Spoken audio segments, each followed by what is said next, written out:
drugs in his body, I was really struck because recently I said to my son, I said, why do you never come and hear me? You know, I lecture a lot. My kid has never come once. And you know what he said to me? He said, Mum, he said, you don't want the word mum and pornography in the same sentence. Well, he's right. And I'm anti-pornography, so I ask you to think of the life of her son, Daniel.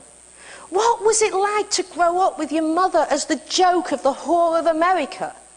Everywhere she went, they would catch her drinking and drugging, and the image was that this was a washed-up whore.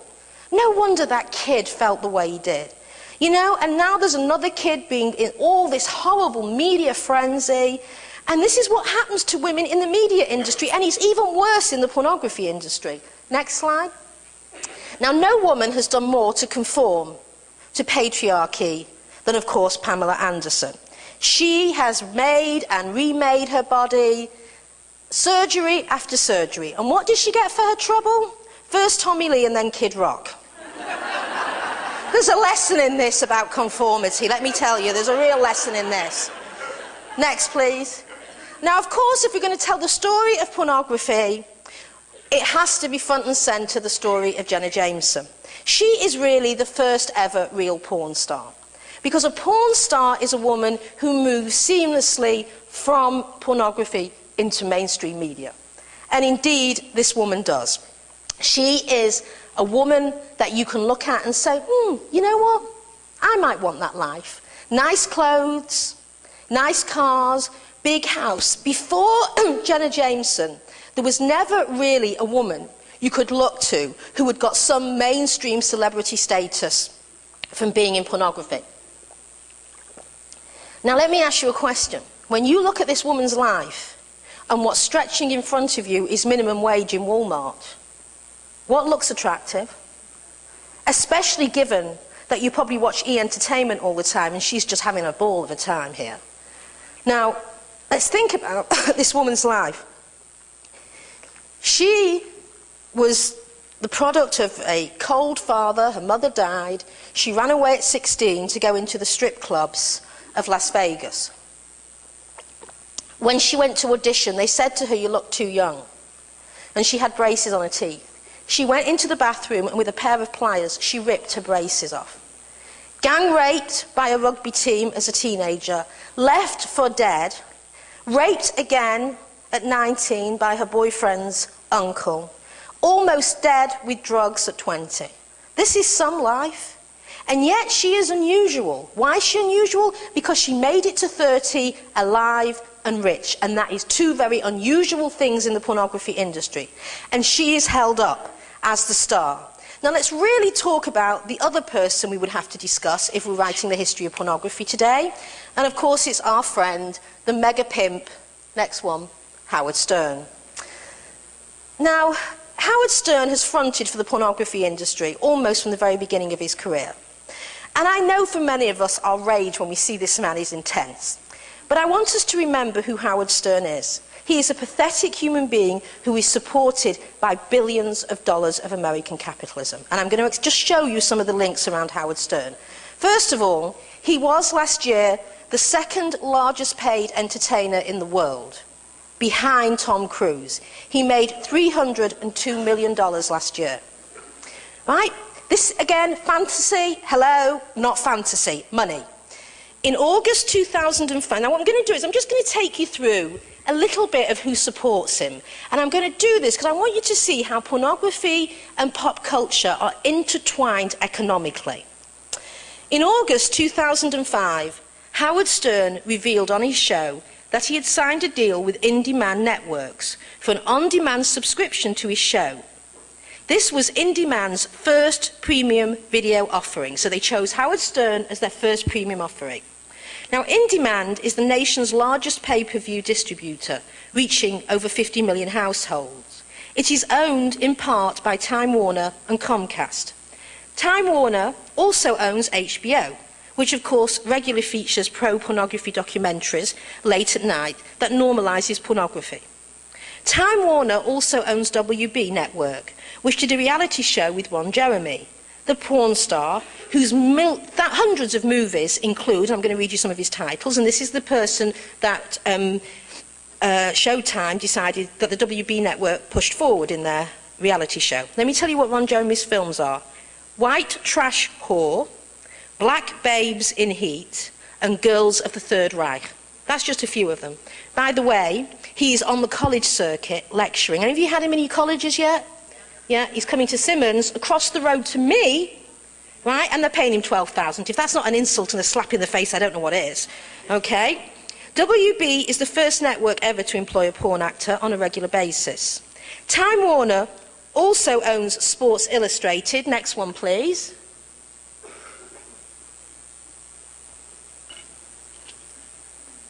We have to wait till it reboots, I think, because I want to show you this image, because this is Time Warner owning Sports Illustrated.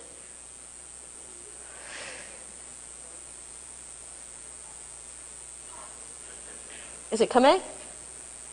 Thank you. Now, this is a centerfold in this month's Sports Illustrated. Very, very smart centerfold, right? Because where's the money going to come from the new iPods where you can download images? Pornography, right? This is so clever. Remember, owned by Time Warner, that helped push Howard Stern. Now, it also owns Warner Books, which is just publishing a new book by this magazine, Boink. Now, Boink is the BU porn magazine, which features, quote, provocative pictures of real college students from around the country. By students, for students. You can, by the way, look for it in a bookstore near you, February 2008. The woman who is the editor of Boink got a six-figure advance from Time Warner. Anyone here getting six-figure advances for your books? No, thought not. Now, also, let's talk about Comcast, that also, of course, owns the distributor of Howard Stern. Comcast is the nation's largest cable company and makes millions from distributing porn movies. In 2002, Comcast pulled in $50 million from porn programming alone. Comcast also owns E! Entertainment, which regularly features shows hosted by Gemma Jameson, who, by the way, her best-selling book was published by HarperCollins, Who Wants to Make Love Like a Porn Star, which is owned by Rupert Murdoch, who owns the Fox television network, 20th Century Fox, New York Post, just to name a few, and also, by the way, has a major share in Direct TV, which subscribers spend over $200 million a year in pornography.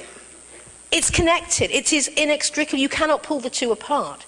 And each time you see something, say with Howard Stern, it is always an ad for a porn industry because they own other parts of the porn industry. Now let's talk about the porn industry. Next one, please. Let's talk about the porn industry. Let me tell you that the old distinction between softcore and hardcore is over. Quaint, finished, doesn't exist. The reason is that all the softcore pornography has basically migrated into pop culture. That's where it sits today. When you go on the internet, the vast majority of the pornography that is accessible is hardcore, what we used to call hardcore. The distinction in the pornography industry is no longer hardcore, softcore. It's between features and gonzo. Now, this is an example of a feature. A feature is a movie which has some technological sophistication, tries to mirror the Hollywood standard of some script, some dialogue, of course, all in the service of body-punishing sex scenes. Do not be fooled. This is not kissing and a bit of intimate play. Right? This is body-punishing sex. It is wrapped up in soft focus in women who look like they could also be in Cosmopolitan. One of the most famous producers of this, next one, is, of course, the Vivid, or the Wicked. Now, the Vivid, these are the Vivid girls. They're on contract to Vivid. Now, I put this picture up because I want you to look at the race of these women.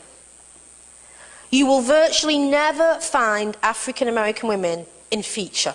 They don't exist. This mirrors the racist beauty standard and has mainly white women with some Asian women and some mixed-race women.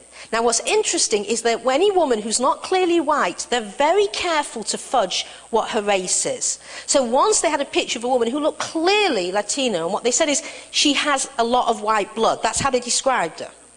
Right? Now, so it's this incredibly racist industry. Now, you will see African-American women in the more gonzo, and I'm going to talk about that later. To talk about Gonzo, we have to talk about one of the fathers of Gonzo, a really vile, disgusting human being called Max Hardcore. Now, has anyone heard of this guy? Yes, okay, we know who he is. Let me tell you, on his website, he writes, "I force girls to drink my piss, fist fuck them, ream their asses, and drill their throats until they puke." And puke they do. One of the streaming videos on his website is he's pushing his penis so hard into a woman's mouth, she actually throws up. And they show that. That's part of the... He also uses dental equipment inside women's vaginas and anuses. So when you go on there, you are looking at torture. Now let me tell you about this man. When I look him up on the internet to see what he's up to, what is the most distressing thing about this is there are pages and pages of fan sites to this man. Men put up their own fan sites with their favourite Max pictures. Now he helped develop what is now the Gonzo part of the industry, otherwise known as wall-to-wall, which is where your really body-punishing, violent sex comes in. And there's no pretense, there's no soft music, there's nothing. This is out to show you exactly what men think about women. Next one. And let me tell you what they think about us. These are just some of the delightful names they pick. Cum buckets, slut sandwiches, wet cunts, slant-eyed sluts, pathetic bitches, squirting skanks. Now, I've been on television shows with many pornographers, and they have the absolute chutzpah to turn around and say to me, "But we love women. This is a celebration of women." Well, I have to tell you, if you think calling a woman a cum bucket is your sign of love, sorry, this is not where we're at. These men hate women. Now, let me say something. I do not believe that men go to look at pornography because they hate women. I think for most males in our culture, and remember, the average age of downloading your first porn is now 11 to 12. Yes, and we have to talk about the implications of that. But I don't think these 11, 12-year-olds hate women. Their hormones are going crazy. They live in a hypersexualized culture. You know, what passes for sex education is pathetic. So where are you going to go? You're going to go to pornography. Now let me say, and I say this to men over and over again, you might not go to pornography hating women, but you're sure as hell going to come away with that feeling. You get much more than you bargain for with pornography, and that's the problem with it. Now the other problem with pornography is it sexualizes the violence and degradation against women. And when you sexualize violence, you render that violence invisible. Because when men see that, they can't step back and critique it. Have any of you here ever had conversations with men about pornography where you thought you were going to decompensate with just frustration? Right, one of the reasons for that is you are basically trying to have a rational conversation with an erection, and it doesn't work. Right? Erections are not known for their rational standing. So this is the problem, and this is what pornography does. So let me take you into the world of pornography, and you tell me how men can come away. Now, I want to tell you about one of the things they always argued about radical feminists is that we went to the very worst. I want to tell you every image that I use today and every image in our slideshow that you will see tomorrow, we downloaded within 5 to 7 seconds, got major hits on Google, and were free. We did not search anywhere for this. These are the ones that pop up. So gag on my cock. Now, oral sex, which is this body punishing, again, gagging is very popular, as in this one and the next one. And this is, sometimes a woman's face is a canvas. Now, let me tell you where the kid gloves are off here. There is no pretense that she likes it. I mean, you still have that in some of them, you know, the bitch loved to be fucked by 6 guys. But on the whole, they are letting you know how she feels. Look at her mascara running down her eyes. She's crying. And they don't wipe it away. Why not? Because part of the thrill of this is that it hurts her and she hates it. And this is, for me, a new image, a new theme in pornography that I have only seen really coming in the last year or two, where they are very clear. You know, we don't give a shit whether the bitch likes it. And in fact, if she doesn't, then it's even better. Now again, what does it mean for young boys and men to connect orgasm to these images over and over and over again? Next one. Another very popular theme in Gonzo is anal sex. Now, in this particular type of anal sex in gonzo, the joy about it is that it hurts. There is no attempt